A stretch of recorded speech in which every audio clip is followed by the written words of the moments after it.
மழைக்காலம் வந்துருச்சு.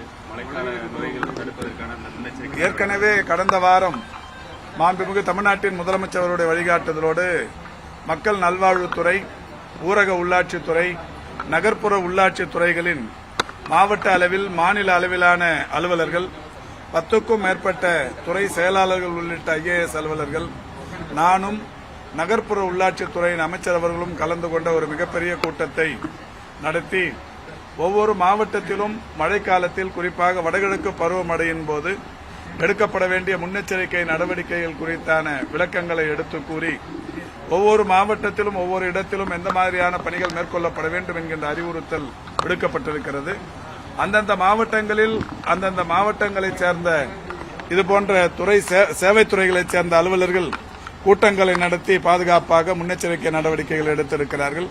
நம்முடைய DME அவர்கள் இந்த கூட்டத்தில் சொன்னதைப் போல எல்லா மருத்துவக் கல்லூரி மருத்துவமனைகளிலும், இன்றைக்கு மாவட்ட அரசு மருத்துவமனைகளிலும் கடந்த காலங்களில் எங்கே எல்லாம் அதிகப்படியான மழை பொழிவுக்கு மழைநீர் கல்லூரிகளையும் மருத்துவமனைகளையும் பாதிப்புக்குள்ளாக்கியதோ அந்த இடங்களில் எல்லாம் இப்போது நடவடிக்கை எடுக்கப்பட்டிருக்கிறது. குறிப்பாக ராயப்பேட்டை அரசு மருத்துவமனையில் கடந்த 2-3 ஆண்டுகளாக மழைக்கு தண்ணீர் தேங்குவது என்பது இருந்தது.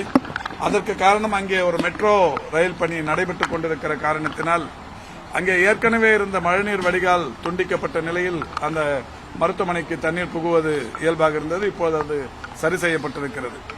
தூத்துக்குடி மருத்துவமனையில் கடந்த 2 ஆண்டுகளுக்கு முன்னால் பெய்த மிகப்பெரிய பாதிப்பின் போது தூத்துக்குடி மருத்துவமனை, ஏரல் போன்ற பகுதிகளில் இருந்த மருத்துவமனை எல்லாம் பெரிய பாதிப்புக்குள்ளானது. அப்பொழுது மிகப்பெரிய அளவிலான அந்த கிளவுட் பஸ்ட் என்று சொல்லக்கூடிய அளவிலான மழை பாதிப்பு. அதைத் தொடர்ந்து இந்த ஆண்டுமே தூத்துக்குடியில் பெரிய அளவில் ஒரே நாளில் மிகப்பெரிய மழை பொழிவு. அப்போதும் கூட வந்த அந்த சிறிய பாதிப்பு உடனடியாக போக்கப்பட்டிருக்கிறது.